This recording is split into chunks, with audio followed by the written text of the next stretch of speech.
बोला. अध्यक्ष महोदय, सन्माननीय सदस्य राजन नाईक जी यांनी जी लक्षवेधी उपस्थित केलेली आहे ही वसईच्या अत्यंत महत्त्वाच्या मुद्द्यावर आहे.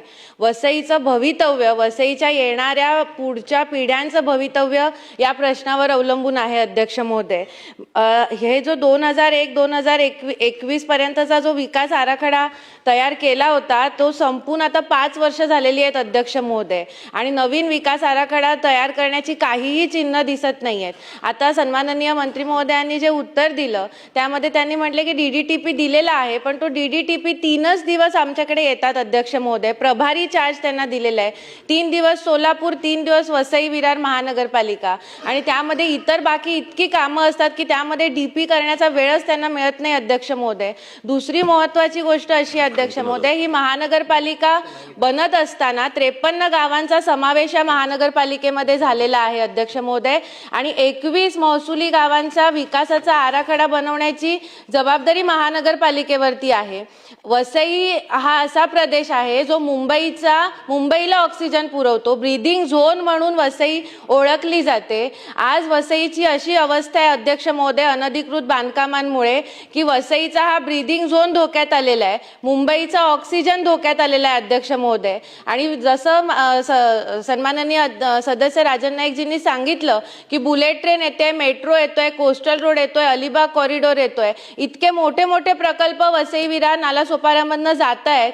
त्या सगळ्याचा मेळ जर स्थानिक विकासाची घालायचा असेल अध्यक्ष महोदय, तर जागतिक दर्जाचे नगररचनाकारांची तिथे गरज आहे. अध्यक्ष महोदय, त्यामुळे माझी अशी ठाम मागणी आहे अध्यक्ष महोदय की ही सूचना रद्द करून एक तज्ज्ञ लोकांची, ज्यामध्ये नगररचनाकार असतील, ज्यामध्ये पर्यावरणवादी असेल, कारण की हा वसईचा हरित पट्टा संरक्षित ठेवण्याची खूप गरज आहे. अध्यक्ष महोदय, बावखळ संवर्धन करायची गरज आहे. जो हरित पट्ट्यामध्ये 2च मिनिटं अध्यक्ष महोदय, हरित पट्ट्यांमध्ये जो FSI वाढवलेला आहे तो कमी करण्याची गरज आहे. असे अनेक प्रश्न आहेत अध्यक्ष महोदय. ह्या हरित पट्ट्याला वाचवण्यासाठी अध्यक्ष महोदय हा मार्च महिना आहे.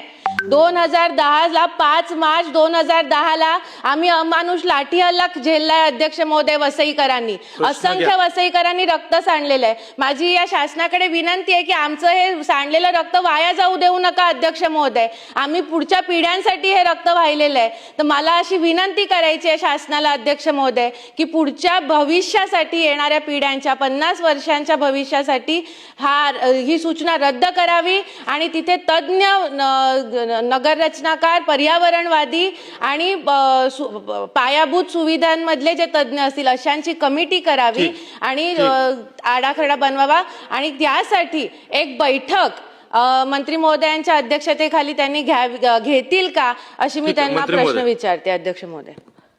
अध्यक्ष महोदय, आपल्याला साधारण ELU नंतर आपल्याला सुद्धा विकास आराखडा डिक्लेअर करण्यासाठीची जी मुदत लागते, विहित मुदत, त्या मुदतीमध्ये जसं मी सांगितलं तसं आपण हा आराखडा डिक्लेअर करू. अध्यक्ष महोदय, साधारण नोव्हेंबर 2025ला जी सगळी TPची टीम दिलेली आहे ती जॉईन झालेली आहे. अध्यक्ष महोदय, तर त्यामुळे आपण त्यांच्यावर थोडा विश्वास ठेवून अध्यक्ष महोदय की आपल्याला तो आराखडा तयार करून देतील. त्याचप्रमाणे अध्यक्ष महोदय, जो हायस्पीड रेल्वे किंवा बुलेट ट्रेनचं जे होतं ते आपण या DPमध्ये सगळं समाविष्ट केलेलं आहे, आणि त्याप्रमाणे त्याच्याच्या अनुषंगाने जे होतील नंतरचे बदल ते आपण रिवाइज DPमध्ये समाविष्ट करू. अध्यक्ष महोदय, याच्यामध्ये अजून एक गोष्ट अध्यक्ष महोदय की आपण कन्सल्टंट नेमलेला आहे.